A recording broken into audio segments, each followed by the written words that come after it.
Thank you for listening to Dharma Talk from One Mind Dharma. My name is Matthew Sokolov, and this is Elizabeth Sokolov sitting down here with me. And if you want to find out more about us, you can visit www.oneminddharma.com.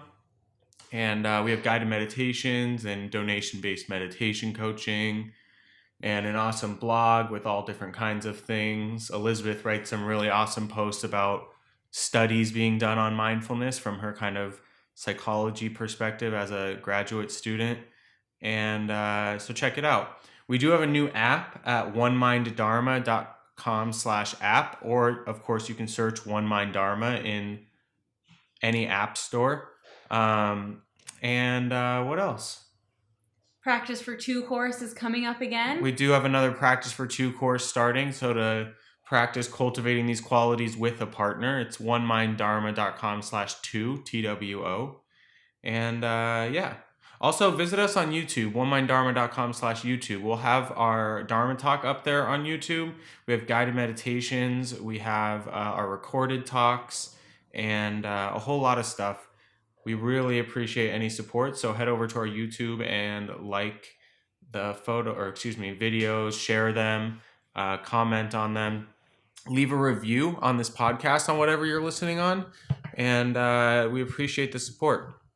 So with that, we're going to jump into today's episode in which we're going to talk about effort and where, I actually love wise effort because it is one of those, it's a really clear space in which we can see how wise effort may be different for one person than another. Absolutely. And you and I are really good examples of this. Yeah, we're complete opposites on the wise effort spectrum. So I think we have done an episode on wise effort like a long time ago, but it's one of those topics that needs revisiting all the time because for me at least, it's just a constant practice. It's constantly coming back to this idea of am I using wise effort? So I think people tend to lean one way or the other. They tend to be too effortful, as in like they'll just work straight through a day and never take a break and they'll push through everything. Or they lean towards the other side, which is it's hard for them to get things done, constant breaks rather than doing work. And I think at times, obviously, I fall to one or the other, but I tend more often than not to lean towards the like just push through, get everything done, never take a break until my body's exhausted, I'm sick. And that is definitely not wise effort. It's certainly using a lot of effort, but it's not using it very wisely or skillfully because I push myself to this point where until I break. And wise effort really is about something in between no effort and too much. The mythical balance. Yeah. that we're always striving towards. And I'm the other way where, I've been called words like lazy or a procrastinator, where I tend towards, you know what, I need a break. I know I just had a break 10 minutes ago, but I need another one. I'm going to take a break. And someone said it on meditation retreat once. It was Against the Stream retreat, I think, in Joshua Tree. I thought it was where they said if you're the kind of person who comes to every single thing during the schedule and like stresses about being on time, maybe during this retreat take, an hour sitting period to go on a hike or a little walk instead. And if you're the kind of person that skips stuff all the time to take a nap, why don't you try showing up to every single thing and see where it gets you? Yeah. So it's that kind of like calibrating, correcting it. And I think it's important to mention that wise effort exists within actual meditation practice as well. I know life is meditation practice, but in a formal sitting or walking meditation. Mic drop. Wise effort is really important. When I first started meditating especially, and I've seen it pop up in, different periods with my practice, where it's almost like I'm white knuckling it through a whole sit. And it used to happen to me with sleepiness. I had a lot of sleepiness in my practice, and I would like force myself awake. Or I would be doing a concentration practice, and it's like I would force my attention onto whatever it was concentrating on. There wasn't this feeling of of gentle effort or kindness. It was like really forceful. And to notice that that's not wise effort with meditation practice. Of course, we want to be bringing our mind back when it wanders. We want to be trying to sit through the whole meditation. Those are all really great things. But it shouldn't be like forceful, white knuckling, just like almost like you're combative with your mind. It shouldn't, it feels however it feels, but there's probably a better way to do it than having it feel like that. Yeah, I mean, I think there's some effort piece there in, like, as you were just describing it at the very beginning, of people who tend towards like that, just, trucking through it and getting it done. That there's wise effort, there's some balance to be had with practicing wise effort with, getting things done, being responsible and being active and doing what we need to do. But there's also wise effort and kindness toward ourselves. Yes. And how we can, bring this, like, I really think that, the reason, for example, that I'm often, procrastinating or something, is because I'm not putting the right amount of effort forth in, I'm falling into like instant gratification. So you can see where you need to kind of strengthen your effort and where you need to loosen up. I do think it's interesting that the Buddha, when he talked about wise effort specifically in meditation practice, he spoke of 4 types of wise effort. One is to know the unwholesome seeds within us, so those seeds of like anger or whatever it is, and to keep them down. And that doesn't mean forcefully, but not feed the seed of anger. When that seeds come up, number 2 is when that unwholesome seeds come up, to know how to, I hesitate to use this term, but get rid of it, or kind of, trim it back down into a seedling.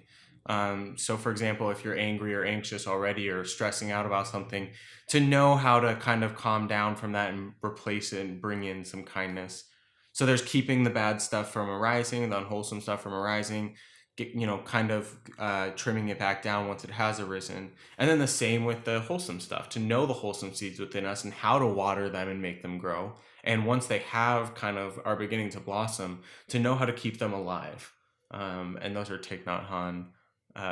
Little seedlings. Yeah, wording on that one. But so to know when we're doing something wholesome also is wise effort. And I think that's a piece that's often missed. I remember, and you can tell the story of when you were going through finals and I recommended that you chill out for a moment. Oh, it was like 3 years ago, 4 years ago or something. I can get a little crazy during finals week. It tends to be a time, certainly, where I just want to truck through and not have a lot of wise effort, and just like we'll have 14-hour days every day. And after a few days of this, I was, falling apart, of course, because it's just not sustainable. And Matt very kindly said to me, why don't you just go get in bed and watch Game of Thrones? And of course I was like, are you crazy? I have finals and blah, blah, blah, blah, blah. And he was like, okay, but why don't you just go get in bed and watch Game of Thrones? And I did. And it was exactly what I needed, because I could see that. I could see that in myself, me feeding that unwholesome seed of wanting to push through, of not wanting to self-care. And what I did instead was just allow myself that time and space to take a break. I love that you just use self-care as a verb. There's no reason it can't be. Is. I love it. I'm going to self-care. Yeah. Yeah.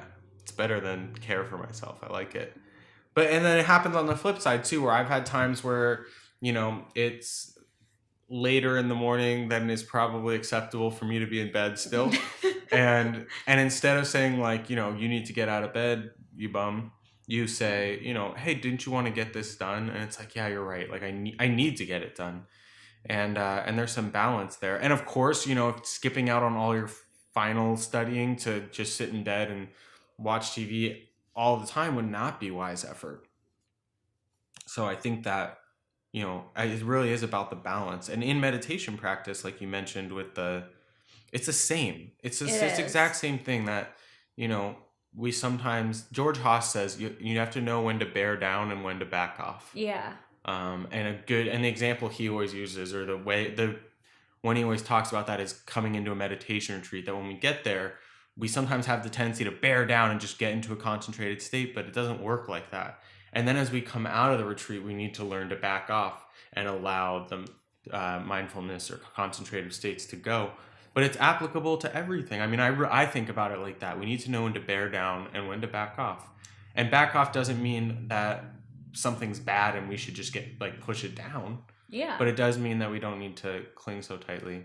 And the really cool thing about practicing wise effort, and really, like, I like to think of it as experimenting. We're just experimenting with all of these practices, is that after a while of practicing with it and experimenting with it, you'll stop doing the extremes. Yeah. Like you'll still do them, but not as much. It won't be like extreme too much effort and then extreme not enough effort to compensate, or extreme not enough effort. Which is how I am. It's like the bouncing back and forth. Yeah. Kind of bipolar thing. And I don't mean that as in like a colloquial, like, oh, it's bipolar. Like I'm literally like two poles. I literally am bipolar and literally do that in a bipolar fashion. But to find some like that, you know, you trim off the fat around the edges a little bit. But the crazy part to me is it doesn't. This is like a little paradoxical. It doesn't take that much dedicated effort to begin to practice wise effort.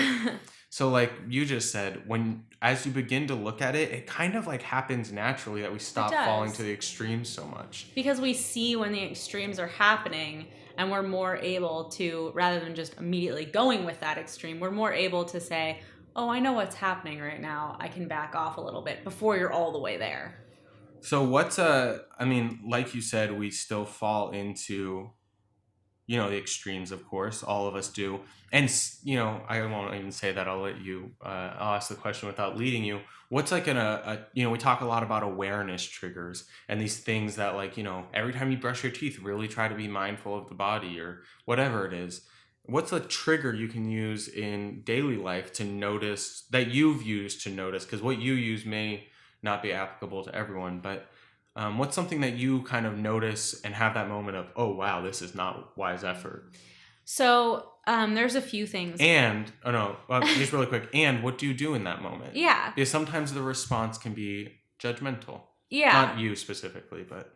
So one of the greatest things that I think you can do is notice how long you've been working for. Whether it's schoolwork or work or whatever, if you've been sitting there for 2 hours without getting up and moving, that's probably too long.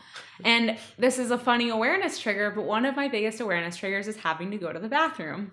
Because when I notice that I have to go to the bathroom and I sit there and I don't want to move because I don't want to finish what I'm doing to have to get up and go to the bathroom, that's a pretty good sign that I'm too much to the spectrum of pushing through too much effort, and I need to stand up for a second, go to the bathroom, take like a 5-minute break, you know, maybe like stretch a little bit.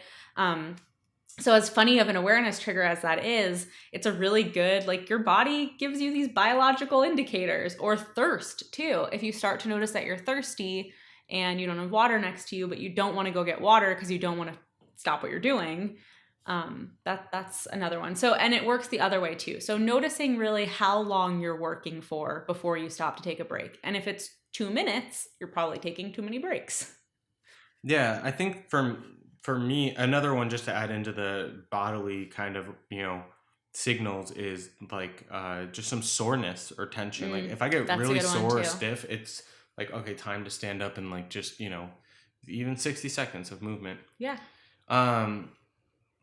I see it happen with me with like relationships with people, just as far as like how much effort or energy am I putting in? Like, am I calling people back? Am I showing up for my intimate relationship, or am I showing up for familial or friendships or whatever? You know, like I had a thing recently where we have a buddy who's actually been on this podcast, where we don't live very close together. He lives, you know, 6 hours away now, but every time we talk, it's because he hits me up. And I thought, oh, you know, maybe I should put some effort into this friendship and relationship. One of the things I notice is that, like you just said it with the bathroom thing, kind of, if I have the thought that maybe I should be doing this, I probably should a lot of the times.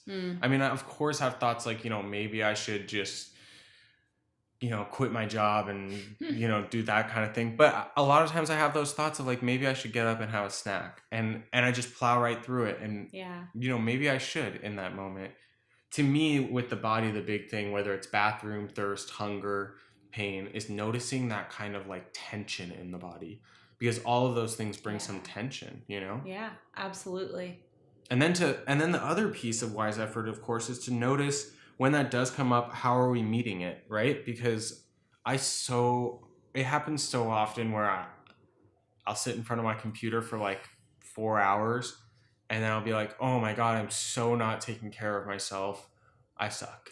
Yeah. And it's like, the judgment. the judgment kind of thing. And to notice that and work with that. And to me, I think that there's a big piece there of like taking action rather than getting lost. You can't think yourself out of that, really. No. But the more that you act in a way that is wise effort, it's esteemable. Yeah. And you start to, and again, you don't need to judge yourself if you're not using wise effort. That's not helpful. That's not wise effort. But there is like a natural balance that comes where if you're acting in a way that's esteemable, you are going to have less judgments, most likely. Yeah. So just coming back to end with practice, one of the things that we hear a lot, and I've been doing these live groups on Instagram and Facebook, which you can find out about at onemindharma.com/live. But a couple people asked about, they didn't ask it like this, so I'm going to paraphrase into terms of wise effort. But how to use wise effort in actually sitting, and I don't mean during the sit, but actually getting from our day to sitting on a cushion or chair. That's a great question. There's lots of little tips and tricks. One of the best that you do is reminders in your phone.